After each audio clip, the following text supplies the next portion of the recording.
Hello everyone, welcome you all at लुकी sir unlimited study zone. चलिए electromagnetic induction का lecture number 2 start करते हैं। डुअल लैंग्वेज में पढ़ाएंगे।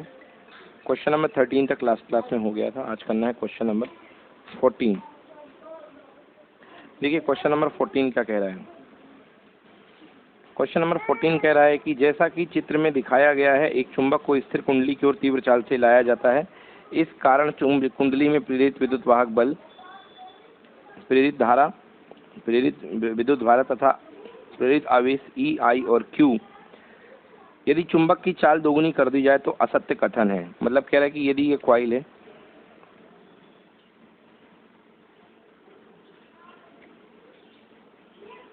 और ये आपके पास मैग्नेट है, ये नॉर्थ है, ये साउथ है। कह रहा है पहले वेलोसिटी v थी, अगर वेलोसिटी 2 ही कर दी जाए तो इसमें से कौन सा स्टेटमेंट गलत है। फर्स्ट, ई बढ़ जाता है, आई बढ़ जाता है, क्यू नहीं बदलता, क्यू बढ़ जाता है। तो आपको बताना है कि रॉन्ग स्टेटमेंट कौन सा है। क्वेश्चन नंबर 14 चल रहा है। देखिए भाई, इंड्यूस ईएमएफ क्या होता है, इक्वल टू होता है d∅dt। ओके, तो आई, हाँ माइनस लगा सकते हैं। आई इज इक्वल टू क्या होता है, वोल्टेज अपॉन रेजिस्टेंस। तो डिवाइड कर देंगे तो कितना हो जाएगा, 1/r d∅dt। क्लियर हुआ, 1/r d∅dt। अब हम लोग जानते हैं कि जो I होता है वो क्या होता है, dq/dt होता है कि नहीं होता। That is equal to 1/r d∅, 1/r d∅/dt। dt से dt कैंसिल, यानी dq इक्वल टू कितना हो गया, d∅/r, है ना। मतलब जो चार्ज है, चार्ज कहीं से कहीं तक टाइम पे डिपेंड नहीं कर रहा है। टाइम बढ़ाओ या घटाओ, चार्ज डिपेंड नहीं करेगा। समझ गए ना, क्योंकि टाइम का तो टर्म ही नहीं आ रहा है, टाइम का यहाँ पे टर्म ही नहीं आ रहा है। तो चाल आप दोगुनी कर दोगे, है ना, तो टाइम तो कम हो जाएगा, मगर यहाँ पे कोई टर्म नहीं आ रहा है, तो इसका मतलब क्यू पर कोई असर नहीं पड़ेगा। तो कह रहा है कि कौन सा स्टेटमेंट गलत है, तो इसने लिखा क्यू बढ़ जाता है, चार्ज बढ़ जाता है, जो कि रॉन्ग है। क्लियर हुआ, चार्ज की कोई इम्पैक्ट नहीं पड़ेगा। ठीक है ना। नेक्स्ट क्वेश्चन देखते हैं। क्वेश्चन नंबर 14 के बाद क्वेश्चन नंबर 15। एक बंद कुंडली के ऊपर से नीचे की ओर आता हुआ क्षण चुंबक का उत्तरी ध्रुव तेजी से ले जाते हैं और दूसरी बार उसी चुंबक को धीरे से ऊपर उठाते हैं। दोनों स्थिति में उत्पन्न प्रेरित धाराओं के मान और दिशाएं क्या होंगे। देखिए क्या सिस्टम कह रहा है। ये आपके पास एक कॉइल रखी हुई है, क्वेश्चन नंबर 15 है। तो एक बंद कॉइल है, एक क्लोज कॉइल है, एक बंद कुंडली के ऊपर से नीचे की ओर एक क्षण चुंबक का उत्तरी ध्रुव। अब ऊपर से नीचे की तरफ एक बार मैग्नेट है, ये नॉर्थ है, ये साउथ है। तो ये बार मैग्नेट है, ये ऊपर से नीचे आ रहा है बहुत तेजी से, बहुत तेजी से आ रहा है। तो ये क्या बन जाएगा भाई, नॉर्थ का अपोज करेगा, तो कॉइल में भी क्या जनरेट हो जाएगा, नॉर्थ ही जनरेट हो जाएगा। समझ गया ना। ये देखिए नॉर्थ बन गया, नॉर्थ पोल बन गया। नॉर्थ पोल को मैं क्या बोलता हूँ, anti clockwise, N for north, N for anti clockwise. तो इसमें कौन सी करंट हो जाएगी, एंटी क्लॉकवाइज। कौन सी करंट, तो फर्स्ट केस में एंटी क्लॉकवाइज करंट जनरेट होगी। ठीक है ना। अब दूसरे केस में आप इसको दूर ले जाओगे, तो ये दूर जाने का अपोज करेगा, तो ये नॉर्थ को पास बुलाएगा। तो अब क्या बनेगा, साउथ बन जाएगा। तो साउथ बनेगा तो कौन सी करंट जनरेट होगी, क्लॉकवाइज। तो फर्स्ट केस में एंटी क्लॉकवाइज और सेकंड केस में क्लॉकवाइज। ठीक है ना। Next question. तो इसका अच्छा, पहले केस में जो क्योंकि तेजी से आ रहा है तो ज़्यादा करंट आएगी, है ना। तो इसका करेक्ट आंसर क्या होना चाहिए, डी, है ना। ज़्यादा अमाउंट की एंटी क्लॉकवाइज और लेस अमाउंट की क्लॉकवाइज। ठीक है। नेक्स्ट देखिए क्वेश्चन नंबर 16। किसी परपथ में प्रेरित विद्युत धारा की दिशा सदैव ऐसी होती है कि वह स्वयं उस कारण का विरोध करती है जिससे वह स्वयं उत्पन्न होती है। इस नियम को कहते हैं लेंज का नियम। The direction of induced current is such a way that it always opposes the cause which creates it। तो ये तो लेंज का लॉ है ना 16 का। करेक्ट आंसर क्या होगा? बी, लेंज का नियम। ठीक है। नेक्स्ट 17 क्वेश्चन देखते हैं। 17 क्वेश्चन क्या कह रहा है।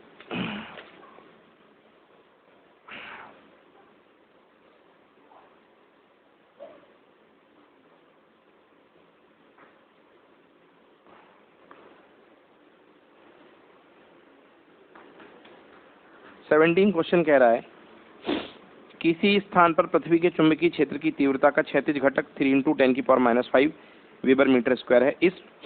इस में पूर्व से पश्चिम की ओर 2 मीटर लंबी धातु छड़ जिसका ए सिरा पूर्व दिशा में है एक समान वेग से 50 मीटर प्रति सेकंड से ऊर्ध्वाधर दिशा में नीचे की ओर गिरती है। छड़ का कौन सा सिरा धनावेशित होगा और दोनों सिरों के मध्य आने वाला विभवांतर कितना होगा? पहले मैं आपको क्वेश्चन एक्सप्लेन करूं। देखिए जी क्या है, ये अपने पास एक मैग्नेटिक फील्ड है। ये नॉर्थ होता है, ये साउथ होता है, ये ईस्ट होता है, ये वेस्ट होता है। तो ये मान लो कि ऐसा कुछ मैग्नेटिक फील्ड जा रहा है, ऐसा इस टाइप से नॉर्थ से साउथ नीचे की तरफ ये जा रहा है। ओके, आपके सामने से पीछे की ओर आ रहा है। आपके सामने नॉर्थ है, पीछे की ओर जा रहा है। ठीक ना। अब यहाँ पे एक छड़ रखी हुई है जो ऊपर है, ये मान लो छड़ है।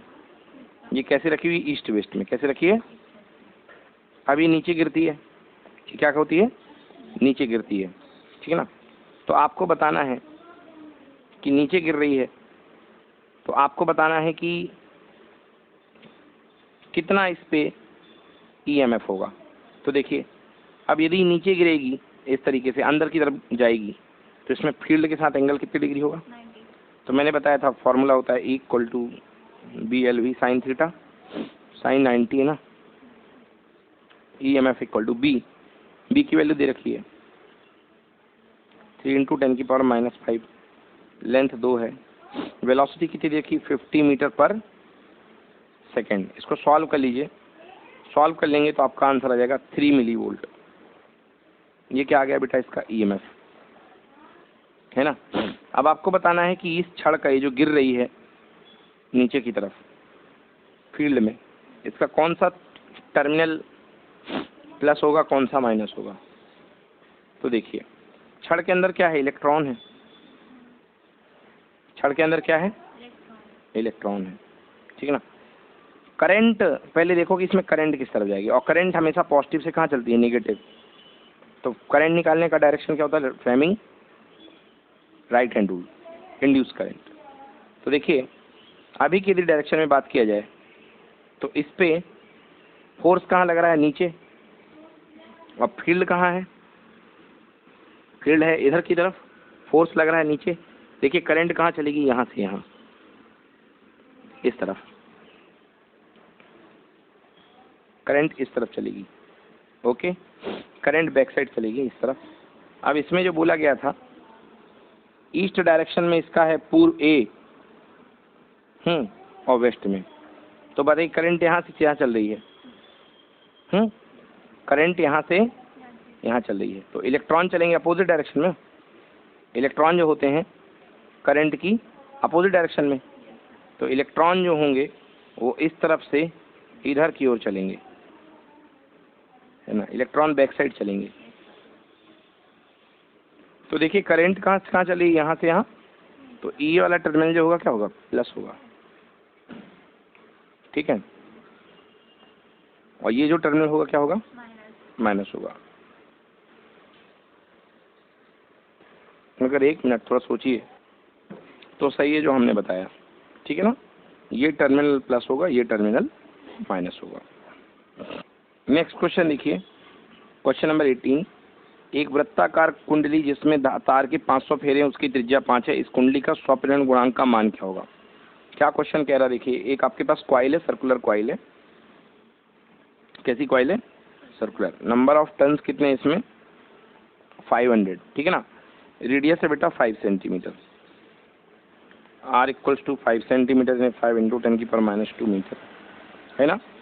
आपको बताना है कि इसके सेल्फ इंडक्शन कोफिशिएंट की वैल्यू क्या होगी। Okay, self induction coefficient. तो अपन जानते हैं फॉर्मूला क्या लगेगा, हम लोग जानते हैं कि फाई इज इक्वल टू क्या होता है L I. So L equal to हो गया phi upon I, phi equal to N B A, phi equal to N B A upon I. B तो दिया नहीं है अपन को यहाँ पे, बट एरिया ले लो पाई आर स्क्वायर, तो क्या हो जाएगा N B A upon I into pi R square. Circular coil के भीतर बी कितना होता है अपन जानते हैं mu naught N I upon two R. तो एन को एन रहने दो, बी की जगह mu naught I upon two R, B की जगह मल्टीप्लाइड बाई एरिया की जगह तो पाई आर स्क्वायर रख दिया था ना, हाँ multiplied by pi R square और डिवाइड बाई कितना आई, आई से आई कैंसिल, आर से आर कैंसिल, ठीक है ना। तो कितना आ गया कुल मिलाकर mu naught upon two, clear हो गया ना, म्यू नॉट अपॉन टू और म्यू नॉट अपॉन टू। हाँ एक चीज़ और यहाँ पे मैं भूल गया कि मैग्नेटिक फील्ड में mu naught I upon two R एक फेरे के लिए होता है, अगर एन फेरे होते तो एन भी आता है इसमें, तो एन इंटू एन का क्या हो जाएगा एन का square, mu naught N upon two N square pi R, इतना बचेगा। तो सारी वैल्यू रख दो भाई, म्यू नॉट की वैल्यू क्या होती है 4 पाई इंटू 10 की power minus 7 upon 2। Number of turns तो दिए गए ना क्वेश्चन में कितने 500, तो 500 का स्क्वायर, पाई की वैल्यू पाई और 5 इंटू 10 की पावर माइनस 2, समझ गए। सॉल्व कर लो बेटा, आंसर आ जाएगा 25 मिली हेनरी। क्लियर हुआ, ऐसे निकालते हैं। Next question number 19। Question number 19, एक कुंडली में 100 मिली वोल्ट विद्युत वाहक बल प्रेरित होता है जब पास की दूसरी कुंडली में 0.1 सेकंड में धारा 0 एम्पियर से 10 एम्पियर की हो जाती है। दोनों कुंडलियों के बीच में अननोन प्रेरकत्व का मान बताइए। मतलब सीधी बात है कि E इज इक्वल टू दे रखा है कितना 100 मिली वोल्ट, 100 मिली वोल्ट, समझ गए ना।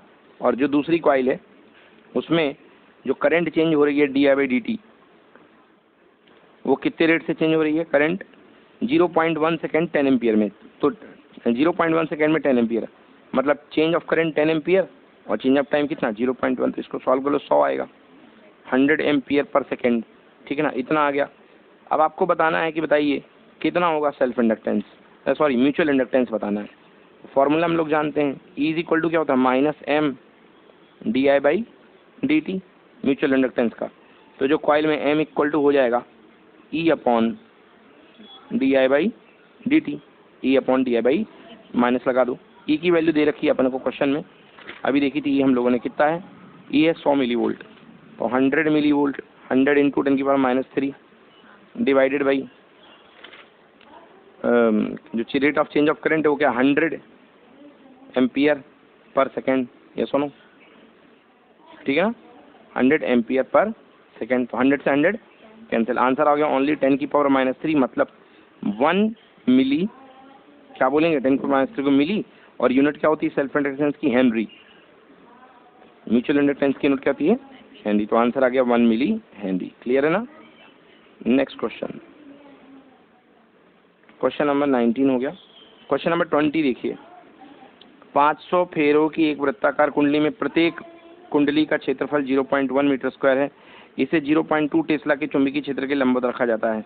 कुंडली को चुंबकीय क्षेत्र में लंबवत व्यास के प्रतः 180 डिग्री से 0.1 सेकंड में घुमाया जाता है। यदि कुंडली का एक धारा मापी जुड़ी हो तो परपथ में कुल कितना आवेश प्रवाहित होगा यदि परपथ का कुल प्रतिरोध 50 ओम हो। देखो भाई क्या है, पहले इसको समझाऊं मैं आपको।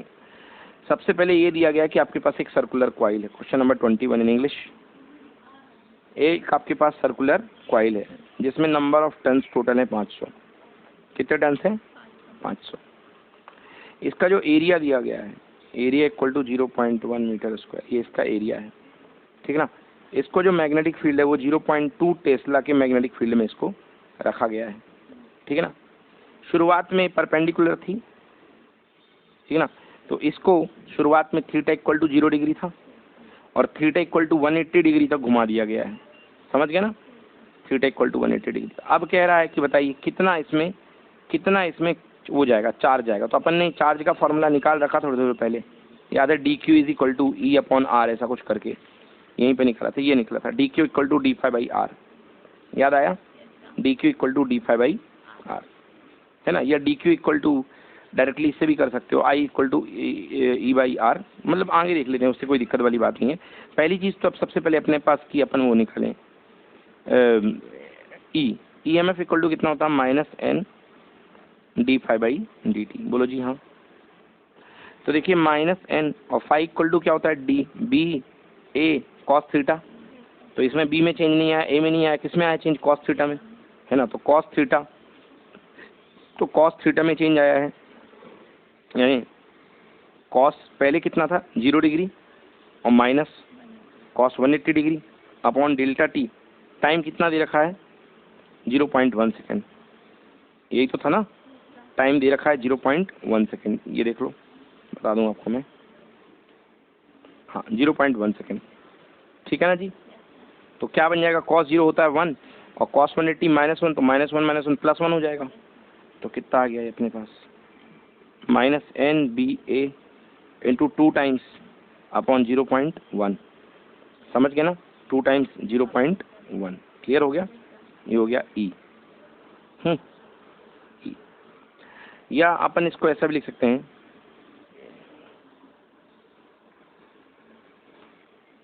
माइनस एन बी ए 0 इंटू 2 अपॉन डी टी। चलो ठीक है। नाउ अब आपको पता है ई आ चुका अपना कितना, ई आ चुका है minus N 2 B A upon कितना डी टी। यही था ना, क्योंकि वो जो अपना आया था 180 0 डिग्री, उसको 1 -1 प्लस 1 हो गया था, प्लस 2 हो गया था सॉरी, तो इतना हो गया, ठीक है 2 आ गया।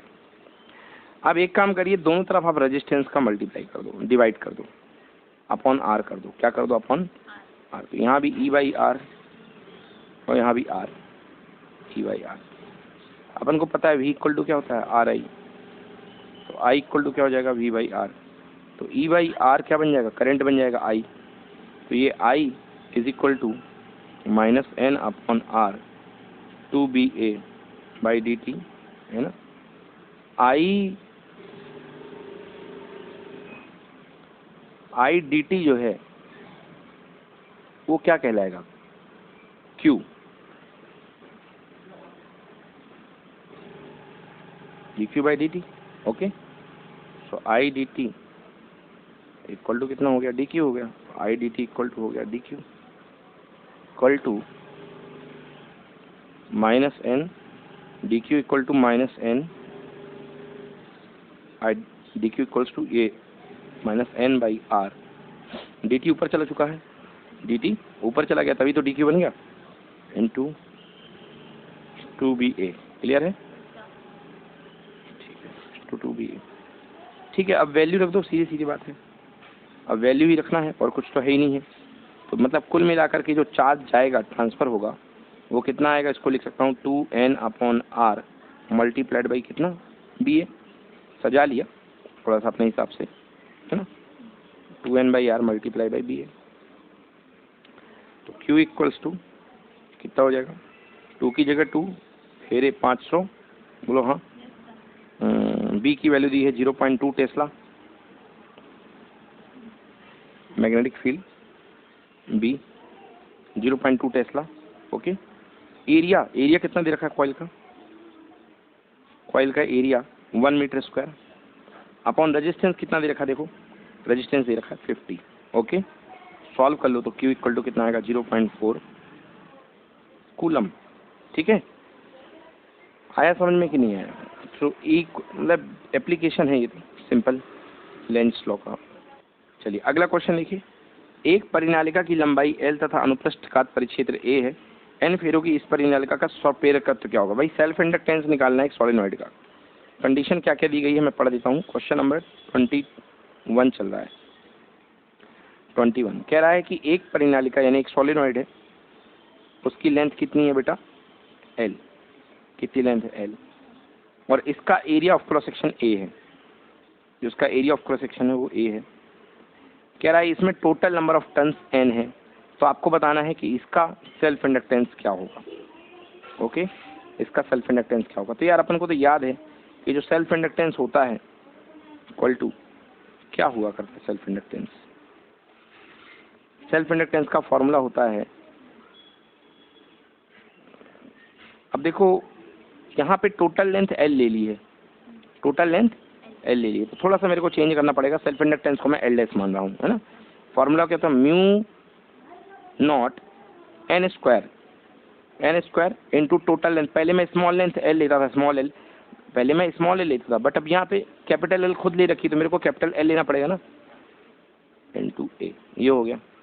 अब इसने ये दे रखा है टोटल नंबर ऑफ टर्म्स, और ये क्या होता है, number of terms per unit length.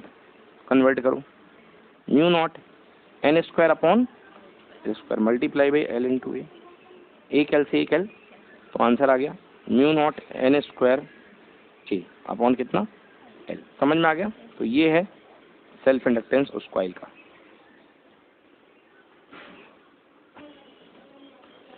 Next question number 22, 5 microfarad संधारित्र की 1/1000 ओम के प्रतिघात के लिए आवृत्ति क्या होगी। भाई देखिए क्वेश्चन नंबर 22 क्या कह रहा है, जो कैपेसिटर है वो दिया गया है 5 माइक्रोफैरड यानी 5 × 10⁻⁶ फैरड। आपसे बोला गया है कि आपको फ्रीक्वेंसी बतानी है, यानी स्मॉल एफ, आपको बताना है स्मॉल एफ क्या होगा। Okay, small F. आपको जो रिएक्टेंस इम्पीडेंस दिया गया है, सॉरी रिएक्टेंस, वो कितना दिया गया है, वो आपको दिया गया है XC बोलते हैं बेटा इसको, XC आपको दिया गया है 1/1000 ओम। कितना दिया गया, 1/1000। अब याद रखिए कैपेसिटर का जो खुद का रेजिस्टेंस होता है उसे रिएक्टेंस बोलते हैं XC, और XC का फॉर्मूला होता है 1/ωc, 1/ωc। आपको क्या चाहिए, फ्रिक्वेंसी निकालना है, तो ωc इक्वल टू हो गया 1/XC, omega equal to 2πf multiply by C equal to 1/XC। F को रोक लो, बाकी सबको नीचे ले जाओ, सो 1/2πC और साथ में XC, 1/2 नीचे, पाई नीचे, C भी नीचे और XC साथ में नीचे था। अब क्या वैल्यू रखना है कुछ मिला के, ऑप्शन भी पाई में है तो पाई को एलिमिनेट मत करो, 2 रहने दो, पाई रहने दो। कैपेसिटर की वैल्यू 5 × 10⁻⁶ और XC की वैल्यू क्या थी 1/1000, तो 1 यहाँ रहेगा और 1000 ऊपर आ जाएगा। क्लियर है ना, 1000 कहाँ जाएगा ऊपर, तो 2 और 5 हो गए 10, तो 1 0 कैंसिल, 1 0 हो गया कैंसिल, और 10⁻⁶ ऊपर चलाएगा तो 10⁻⁶ और 100 अपॉन कितना, पाई, 100 अपॉन पाई। तो अपन क्या लिख सकते हैं, 100 अपॉन पाई और 10⁻⁶ को क्या है मेगा, तो आंसर आ गया 100 अपॉन पाई मेगा हर्ट्ज। ठीक है ना, ये आंसर चेक करो, 100 अपॉन पाई मेगा हर्ट्ज, बिल्कुल सही। क्लियर है। नेक्स्ट क्वेश्चन 23, 22 हो गया, 23 प्रेरकत्व का मात्रक है। भाई इसमें तो सीधे उसका वो पूछा गया है कि सेल्फ इंडक्टेंस की यूनिट, तो अपन जानते हैं इक्वल टू क्या होता है, LdI/dt। So L equal to क्या हो जाएगा, E/dI/dt। क्लियर है ना, तो वोल्ट, ई का क्या होगा वोल्ट, और नीचे एम्पियर पर सेकेंड, सेकेंड ऊपर आ जाएगा तो आंसर होगा वोल्ट सेकेंड पर एम्पियर। तो ऑप्शन सी में लगा लो भाई, वोल्ट सेकेंड पर ampere is the correct answer. चलिए नेक्स्ट देखिए, अगला क्वेश्चन नंबर 24, किसी चुंबक के उत्तरी ध्रुव को चित्रानुसार एक धारा में वलय के समीप लाया जाता है। वलय, तो भाई नॉर्थ को लेके आओगे नीचे तो इसमें भी क्या क्रिएट होगा, नॉर्थ ही तो होगा। नॉर्थ मतलब एंटी क्लॉकवाइज, एंटी क्लॉकवाइज यानी ए वामावर्त हिंदी में बोलते हैं। ओके बिल्कुल सही, एंटी क्लॉकवाइज। नेक्स्ट क्वेश्चन, प्रेरकत्व का मात्रक समतुल्य है, तो अभी बताया अपन ने वोल्ट सेकेंड पर एम्पियर, डी ऑप्शन। अभी इसके पहले ही करा, मतलब आपसे इंडक्शन सेल्फ इंडक्टेंस की यूनिट पूछी जा रही है। चलिए नेक्स्ट क्वेश्चन, एक 2 मीटर लंबी तार 0.5 वेबर पर मीटर स्क्वायर के चुंबकीय क्षेत्र के लंबवत 1 मीटर पर सेकंड के वेग से गतिमान है, तो उसमें प्रेरित विद्युत वाहक बल क्या होगा। वेरी सिंपल, BLV है ना। मतलब क्या कह रहा है कि भाई एक अपना 19 क्वेश्चन है, ये कह रहा है कि एक मैग्नेटिक फील्ड है ना, मैग्नेटिक फील्ड है और 2 मीटर की वायर है। ये क्या है, 2 मीटर की वायर है ना, और 1 मीटर पर सेकंड के वेग से ये परपेंडिकुलरली गिर रही है। कैसी गिर रही है, ऊपर से नीचे की ओर परपेंडिकुलरली गिर रही है। तो इक्वल टू मैंने बताया था BLV होता है, तो B दिया गया है 0.5 weber per metre square, length दे रखी है कितने की, 2 मीटर की, और 1 मीटर पर सेकंड, तो सीधा आंसर आ गया भाई 1। क्या आंसर आ गया 1। तो कितना वोल्टेज जनरेट होगा उसके सिरों पर, अक्रॉस पे 1 वोल्ट है ना। चलिए नेक्स्ट क्वेश्चन नंबर 27 देखते हैं। 27, प्रेरित विद्युत वाहक दल की दिशा इस प्रकार होती है कि वह उसी कण का विरोध करती है जो उसे उत्पन्न करता है। कौन सा नियम है? ए, लेंज का नियम। The direction of the induced EMF is such that it always opposes the cause which creates it. ठीक है, नेक्स्ट क्वेश्चन देखिए 28 नंबर देखिए। 28 क्वेश्चन कह रहा है 5 हेनरी की कुंडली में प्रवाहित धारा 2 एम्पियर प्रति सेकंड की दर से कम हो रही है। कुंडली में उत्पन्न प्रेरित विद्युत वाहक बल का मान क्या होगा? वेरी सिंपल, इक्वल टू होता है L D I by D T. क्या दे दिया गया? हेनरी दिया गया, 5 दिया गया सेल्फ इंडक्टेंस। ओके, और जिस रेट से करंट कम हो रही है वो क्या है? 2 एम्पियर पर सेकंड। तो 5 2 जा 10, डायरेक्टली आंसर कितना आएगा? 10 वोल्ट। कितना आएगा? 10 वोल्ट, क्योंकि करंट की रेट दे रखी है 2 एम्पियर पर सेकंड से करंट कम हो रही है। सो ईएमएफ कितना होगा? 10 वोल्ट। क्लियर हुआ? Next question, question number 29, 50 milli henry के एक क्वाइल में 4 एम्पियर की करंट फ्लो हो रही है। इसमें बताइए कितनी एनर्जी स्टोर होगी? वेरी सिंपल, 29 डायरेक्टली क्वाइल दी गई है, सेल्फ इंडक्टेंस दिया गया है 50 मिली हेनरी, 50 मिली हेनरी, और करंट दी रखी है 4 एम्पियर। कितने एम्पियर? 4 एम्पियर। मैंने बताया था एनर्जी इक्वल टू होती है हाफ एल आई स्क्वायर, याद है?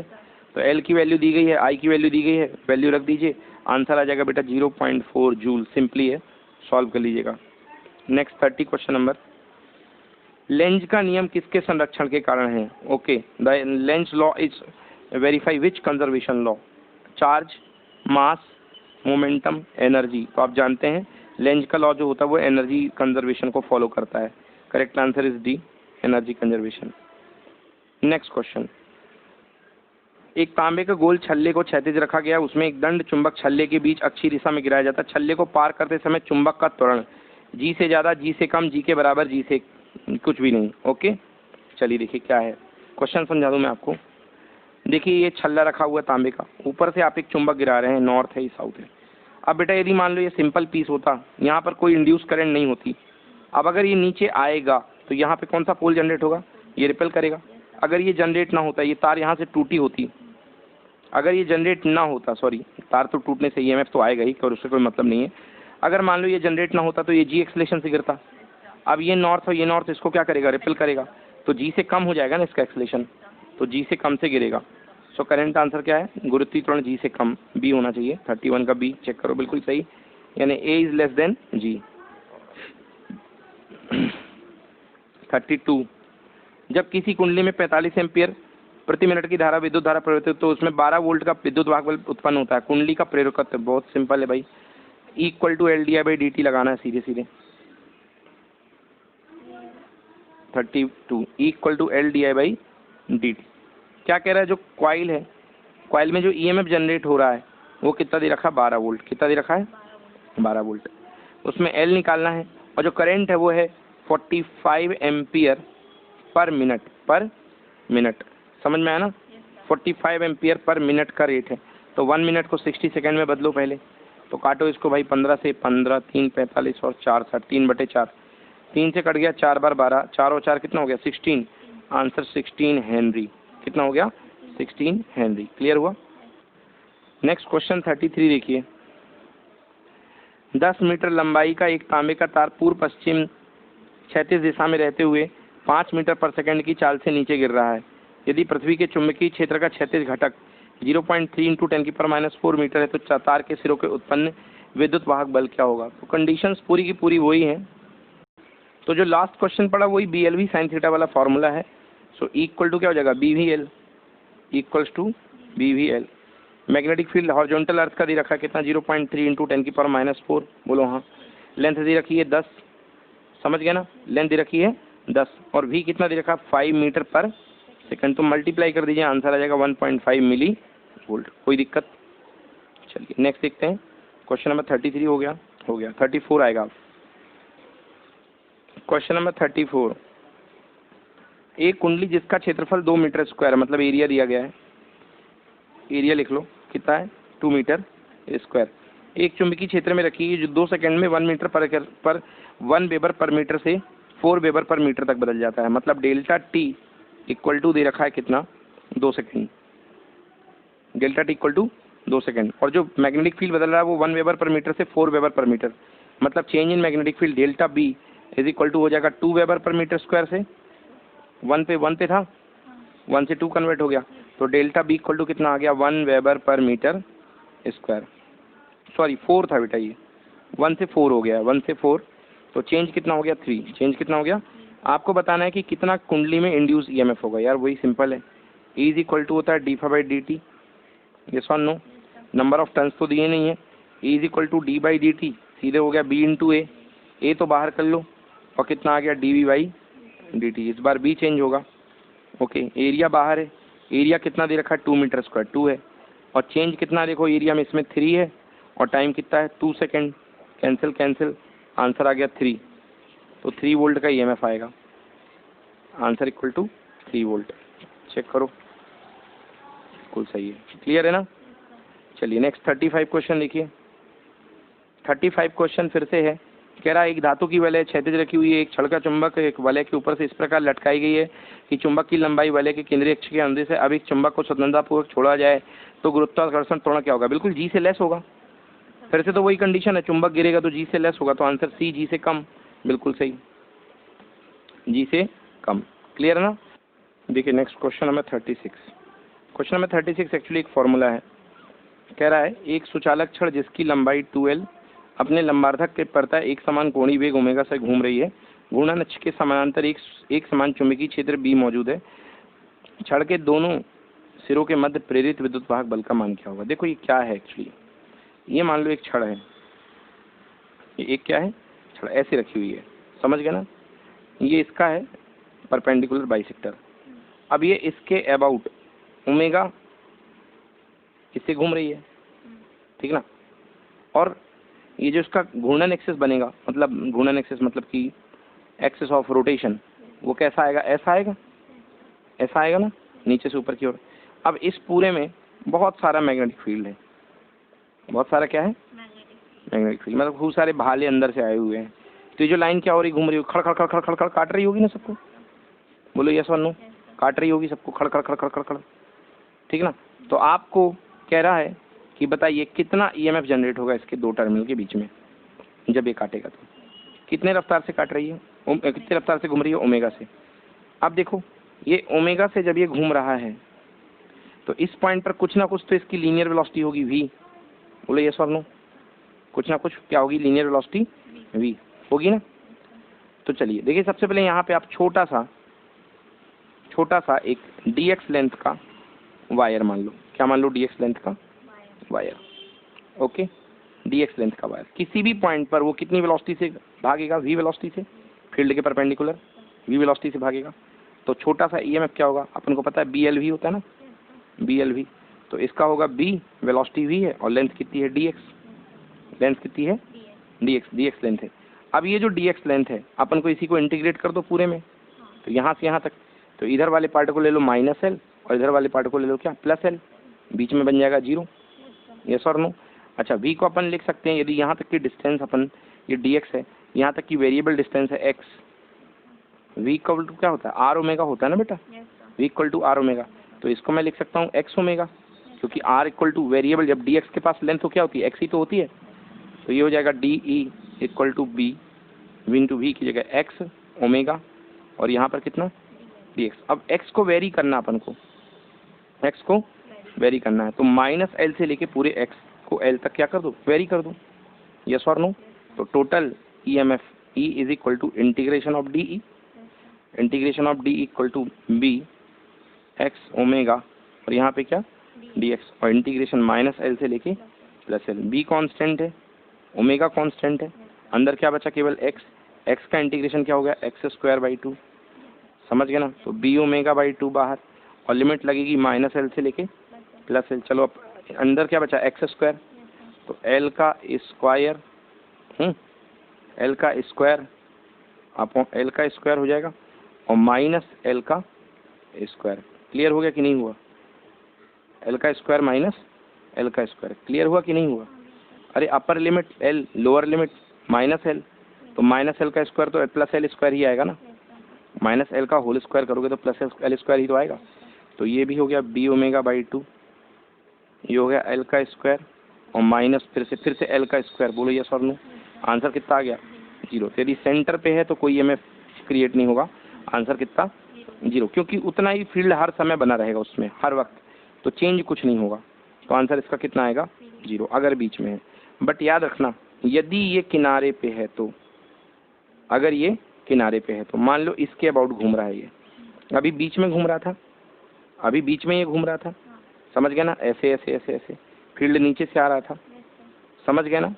बट यदि आप एक एंड को लेके, फील्ड इस तरफ लगा हुआ है, अब आप एक एंड को लेके घुमाएंगे, ये सर नो, एक एंड को लेके आप यदि घुमाएंगे, एक्सेस ऑफ रोटेशन है ना? नहीं, पहले एक्सेस ऑफ रोटेशन इसके अबाउट ऐसे ऐसे घूम रहा था, अब आप, हाँ, तो अब यदि इस तरीके से घुमाएंगे तो उस समय ईएमएफ जीरो नहीं होगा, समझ गए ना? उस समय ईएमएफ जो होगा वो होगा B omega L square by two. क्या होगा? B omega L square by two. Because देख लो क्यों, क्योंकि उस समय जो इंटीग्रेट करोगे आप, देखो उस समय जो इंटीग्रेट करोगे यहाँ पे, चलो ये सेंटर है, इसके अबाउट घुमा रहे हो ना, इसके अबाउट आप घुमा रहे हो, है ना? इसके अबाउट ये घूम रहा है, किस तरीके से? ऐसे घूम रहा है, इस तरीके से, इसके अबाउट, या मैं ऐसे मानो ये फील्ड आ रहा है, ये जो है इसके अबाउट घूम रहा है, ऐसे पेन के जैसे। क्लियर हुआ ना? इसमें देखोगे तो इसके अबाउट। तो अपने पास जो dx था वो x डिस्टेंस था, पहले -l to l वेरी करता था, अब कहाँ से वेरी करेगा? 0 to l आ जाएगा ना? तो वो जो फॉर्मूला लग रहा था वहाँ -l to l की जगह क्या आएगा? 0 to l। तो E is equal to B omega x 0 to l, और यहाँ पे क्या? dx। सही है ना? बिल्कुल सही है। b बाहर, ओमेगा बाहर, एक्स स्क्वायर बाई टू, तो 2 यहाँ बाहर आ गया, और लिमिट 0 to l, तो क्या हो जाएगा? b omega L x square की जगह क्या? L square by to. समझ में आया ना? तो यदि आप एक एंड के परतः घुमाओगे, एक एंड के अबाउट घुमाओगे, तो जो ईएमएफ जनरेट होगा वो होगा B omega L square by two. Note कर लो। नेक्स्ट देखिए 37, दो वृत्ताकार कुंडलियां जिनकी त्रिज्याएं R1 और R2 हैं, R2 is greater than R1 एक समतल पर रखी गई हैं। छोटी कुंडली बड़ी कुंडली के केंद्र पर स्थित है। यदि बड़ी कुंडली में से धारा प्रवाहित की जाए तो छोटी कुंडली बड़ी कुंडली के सापेक्ष अन्योन्य प्रेरण निम्न पर निर्भर करेगा। चलिए देखते हैं क्वेश्चन क्या है, आपको एक्सप्लेन करूँ। क्वेश्चन नंबर 37 डाल लो। क्वेश्चन का कहना है भैया दो कॉइल है, एक बड़ी कॉइल एक छोटी कॉइल, है ना? R2 की जो रेडियस है वो R1 से बड़ी है, R1 छोटी कॉइल है। अब कह रहा है कि यदि बड़ी कुंडली में करंट फ्लो की जाए, मतलब इस कॉइल में करंट क्या करी जाए? फ्लो की जाए। समझ गए ना? इस कॉइल में यदि करंट फ्लो की जाए, मान लो आई करंट फ्लो हो रही है, ठीक है ना? तो छोटी कुंडली का बड़ी कुंडली के सापेक्ष अन्योन्य प्रेरण निम्न पर निर्भर। तो यहाँ इसमें जो छोटी कॉइल का इसके रिस्पेक्ट में जो म्यूचुअल इंडक्टेंस होगा वो किन चीज़ों पर कैसे डिपेंड करेगा? और चार ऑप्शन दिए गए हैं कि जो m आएगा, m is proportional to R1 R2, या m is proportional to 1/R1 R2, m is proportional to R1 square upon R2 square, या m is proportional to R2 square upon R2। मतलब कुल मिला के m का relation निकाल लो, वो अपने आप आ जाएगा। बोलो यस और नो? चलिए आइए देखते हैं। अब क्या है भाई, सबसे पहले अपन के पास देखो चेंज ऑफ फ्लक्स निकालना पड़ेगा अपन को, है ना? हाँ, अपन जानते हैं कि क्या होता है फंडा। ये दूसरी कॉइल है, ये पहली कॉइल है। दूसरी कॉइल में करंट आई जा रही है, दूसरी कॉइल में करंट आई जा रही है, ओके? तो करंट अपनी दूसरी कॉइल में आई जा रही है। अब इस कॉइल में करंट आने के कारण रेडियस कितनी है बेटा बाहर वाले की? R2। तो फर्स्ट वाले के सेंटर पे कितना मैग्नेटिक फील्ड आएगा? फर्स्ट वाले के सेंटर पे अपन जानते हैं B इक्वल टू होता है म्यू नॉट I अपॉन उसकी रेडियस 2R, तो 2R2। इस मतलब इसके फील्ड में ये कॉइल रखी हुई है, ये वाला फील्ड है इसका, और इसमें ये कॉइल रखी हुई है। समझ गए ना? तो फ्लक्स निकाल लो इससे जाने वाला। फ्लक्स इक्वल टू क्या होता है? B इंटू ए। B किसका है? दूसरे वाले का, mu naught I upon 2R2। मजा कौन मार रहा है? पहली वाली कॉइल, R1 रेडियस वाली। एरिया किसका लगेगा? पाई R1 का स्क्वायर। R1 कैपिटल ले लो ऑप्शन के हिसाब से, R1 का स्क्वायर। समझ में आया? नहीं आया? नहीं आया क्या? क्यों नहीं आया भाई? B equals to five equals to होता है B डॉट ए। अब भाई B किसका लगेगा? करंट इसमें जा रही तो यही तो B देगा, और एरिया किसका लगेगा? इसका, सेकंड वाले का, क्योंकि एरिया फायदा तो ये ले रही ना इस फ्लक्स का। समझ गए ना? तो B इंटू हो गया, ठीक है ना? सो B इक्वल्स टू कितना आ गया अपने पास? 5 इक्वल्स टू कितना आ गया यार? R1 R2, तो mu naught I pi R1 square upon कितना? 2R2। यस और नो? अब बच्चों आप लोग जानते हो म्यूचुअल इंडक्शन की थ्योरी होती है phi is proportional to I। और फाई इज इक्वल टू होता है एम आई, यानी phi upon I equal to कितना होता है एम। यस और नो? फ्लक्स किसी और का, करंट किसी और की, तो ये फ्लक्स किसी और का है और ये आई ले आओ, क्योंकि करंट तो किसकी थी, पहले वाले की थी, बाहर वाले की। तो phi upon I equal to क्या दिखेगा, एम दिखेगा। तो देखो एम क्या दिख रहा है, म्यू नॉट बच गया, पाई बच गया, R1 स्क्वायर बच गया और 2 बच गया, और क्या बच गया R2। ये फाई अपॉन आई को क्या नाम देते हैं अपन, एम। तो M equal to mu naught pi R1 square upon 2R2। बेटा कांस्टेंट कांस्टेंट कांस्टेंट, केवल R1 स्क्वायर अपॉन R2 बचा। So M is proportional to R1 square upon R2 only. समझ में आया कि नहीं है, क्लियर है? अब इसमें एक छोटा सा नोट पॉइंट है कि अगर R2 less than R1, R2 is very very less than R1, मतलब जो बाहर वाली कॉइल है वो छोटी हो जाए, अंदर वाली कॉइल बड़ी हो जाए, तो सीधा सीधा रिलेशनशिप पलट जाएगी। क्या हो जाएगा, M proportional to R1 square upon R2। इस समय R2 छोटी हो गई है ना, तो M is proportional to R2 अगर R1 से छोटा हो जाए। हाँ, तो ये रिलेशनशिप याद कर लीजिए, if R2 is very very less than R1 then M is proportional to R2 square upon R1। चलिए 37 हो गया। 38 देखिए, 38 क्वेश्चन कह रहा है कि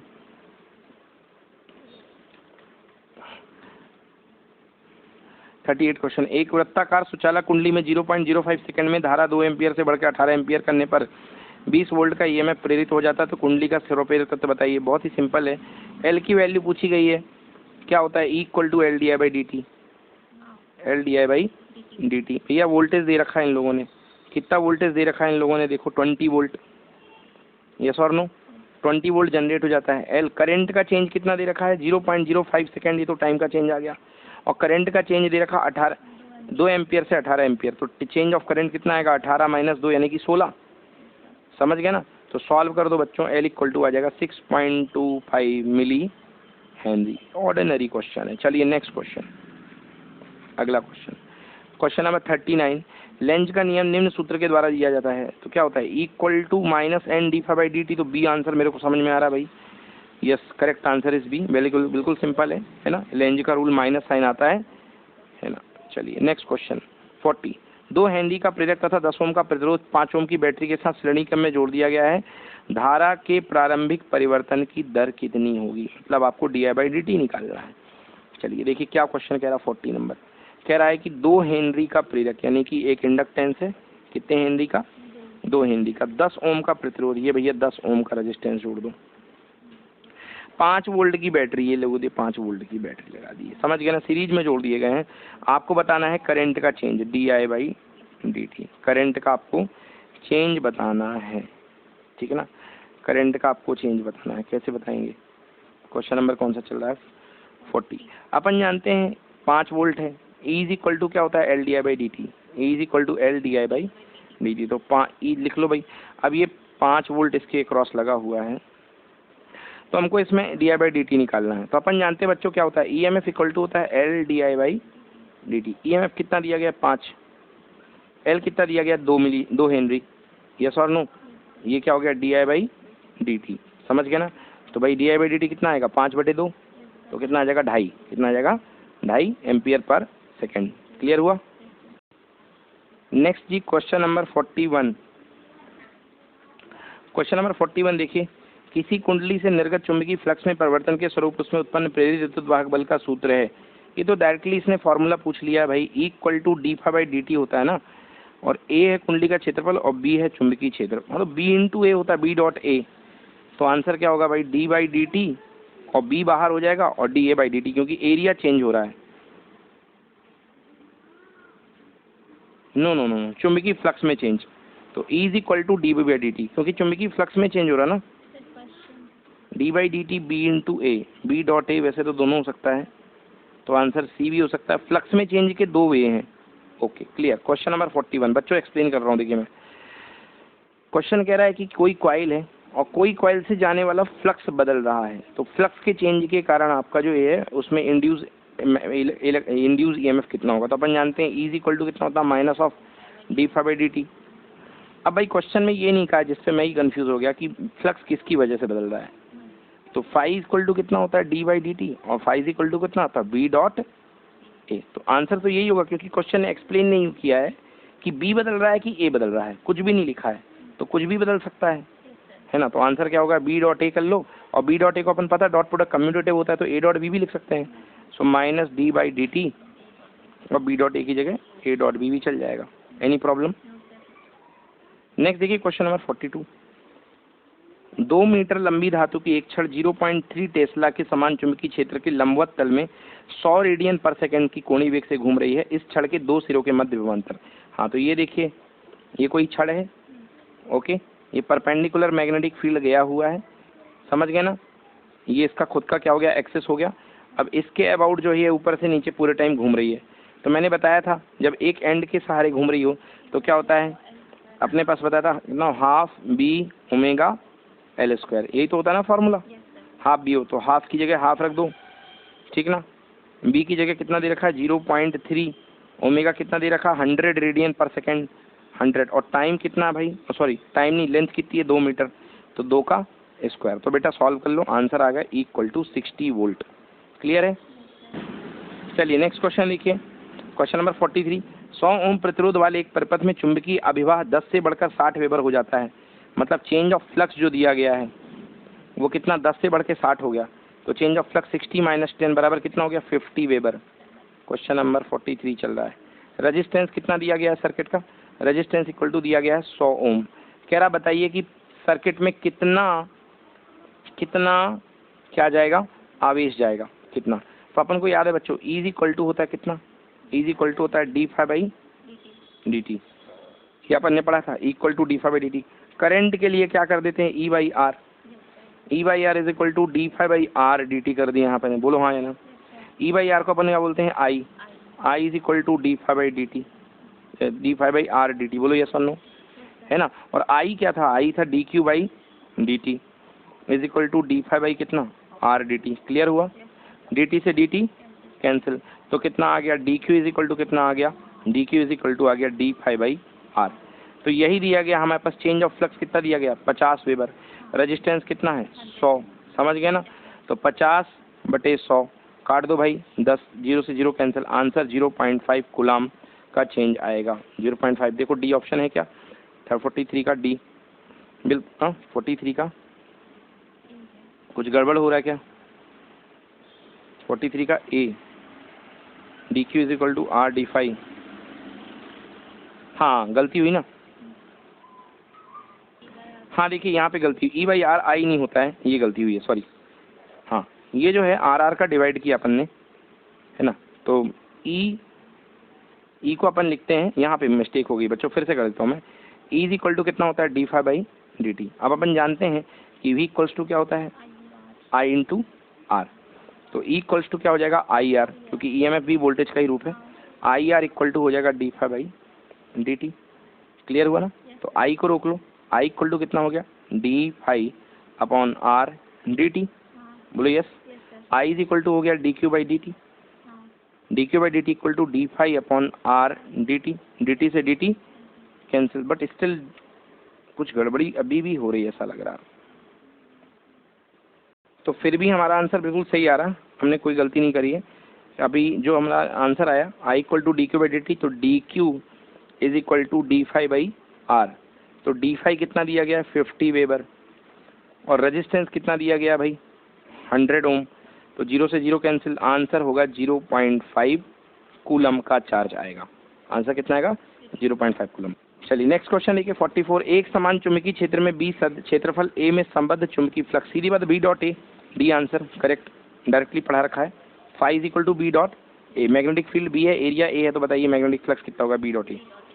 नेक्स्ट, एक लंबी प्रणालिका का लंबाई एल, फेरों की कुल संख्या एल है, पार्श्व क्षेत्रफल 100 प्रेरित का। तो अभी थोड़ी देर पहले देखिए टोटल लेंथ यहाँ पे एल दे रहा है, टोटल लेंथ यहाँ पे क्या दे रहा है एल। तो चलिए अब करते हैं अपन, और यहाँ पे एन टोटल नंबर ऑफ संख्या है फेरों की, ओके।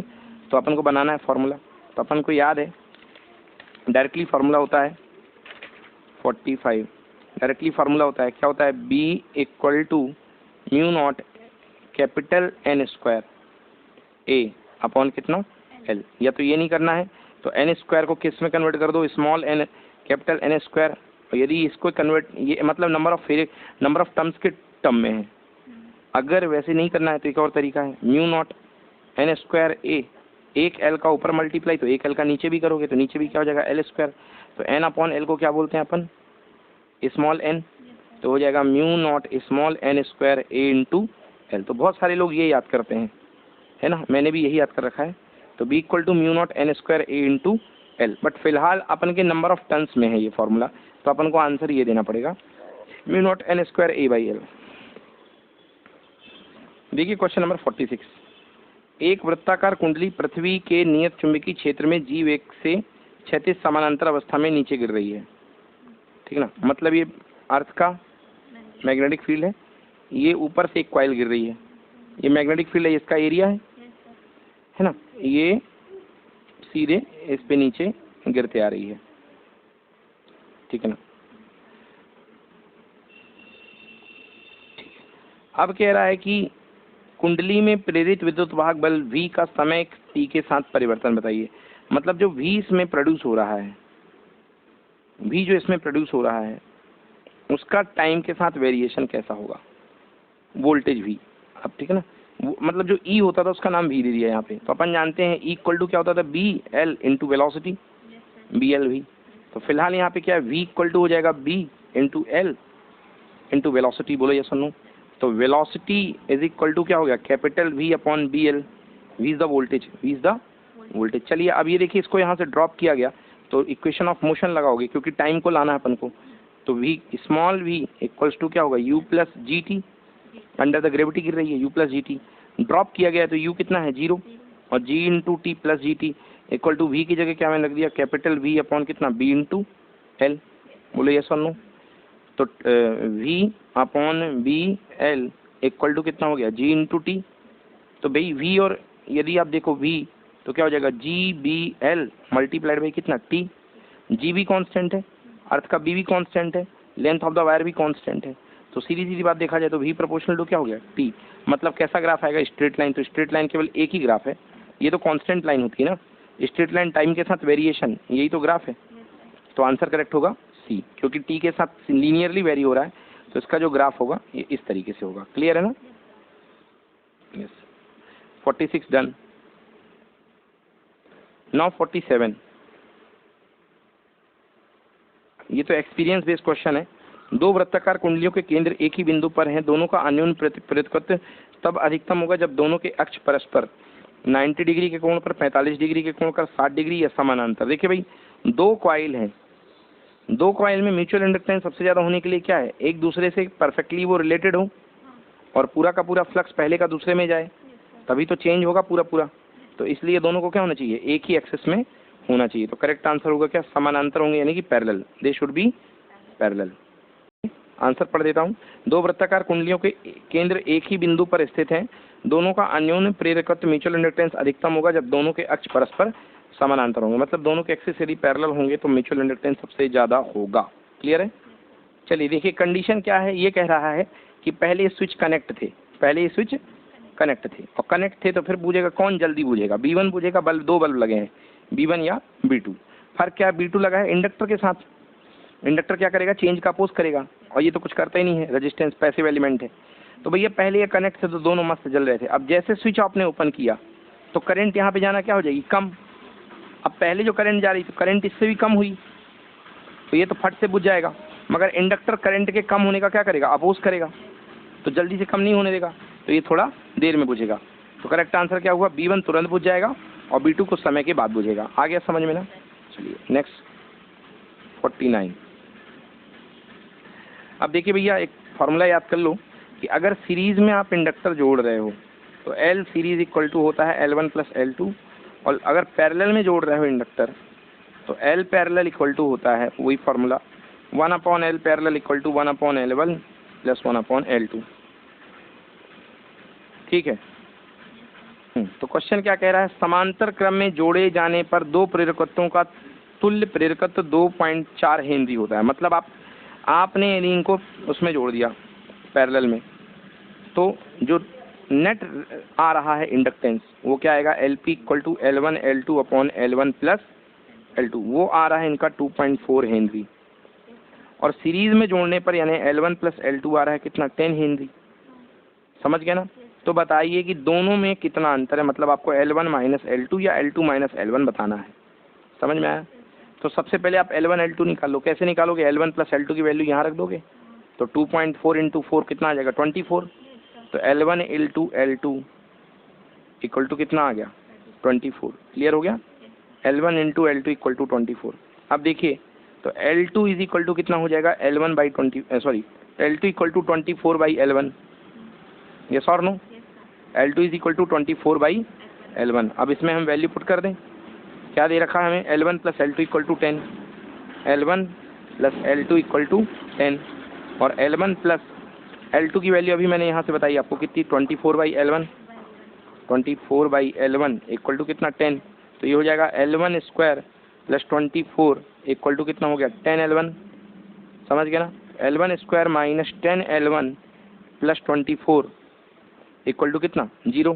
क्वाड्रेटिक इक्वेशन, ऐसे नंबर मल्टीप्लाई करने पर 24 और सम करने पर -10, तो प्लस का 12 माइनस का 2, L square minus 12 L1 plus का 2 L1 प्लस 24 इक्वल टू कितना, 0। L कॉमन, L माइनस 12 और प्लस 2 कॉमन, कुछ गड़बड़ हुई, कुछ गड़बड़ हुई है, हाँ, माइनस का 2 12 का 10 मल्टीप्लाई तो ये हो रहा है, कुछ गड़बड़ हो गई है, फिर से चेक करो। L1 square plus minus 10 L1 plus 24 equal to 0। ऐसे नंबर मल्टीप्लाई करो तो प्लस 24 और सम करो तो 10। बताओ भाई, 4, 6 और 4, -6 -4 यही हो रहा था। -6 L1 minus 4 L1 plus 24 equal to 0। L common, L1 common, ठीक ना, तो कितना आएगा, L1 माइनस 6 और minus 4 common, L1 minus 6 equal to 0। तो L1 माइनस 4 और L1 माइनस 6 इक्वल टू कितना, 0। यानी L1 इक्वल टू 4 ओम होगा या L1 इक्वल टू कितना होगा, 6, सॉरी हेनरी होता है, हेनरी। तो या तो 4 होगा या तो 6। अब देखिए क्या दिया है कि L1 प्लस L2 बराबर 10 है। L1 प्लस L2 बराबर क्या दे रखा है, तो जिस समय L1 4 है उस समय L2 क्या होगा, 10 माइनस 4 यानी कि 6, और जिस समय L1 6 है तो L2 क्या होगा, 10 माइनस 6 यानी कि 4। मतलब L1 L2 के दो ही कॉम्बिनेशन बनेंगे, 6 और 4 और 4 और 6। तो इन लोगों ने हमसे बोला है कि डिफरेंस बताइए L1 और L2 का, L1 माइनस L2, तो एक डिफरेंस आ रहा है 2 और एक डिफरेंस आ रहा है -2।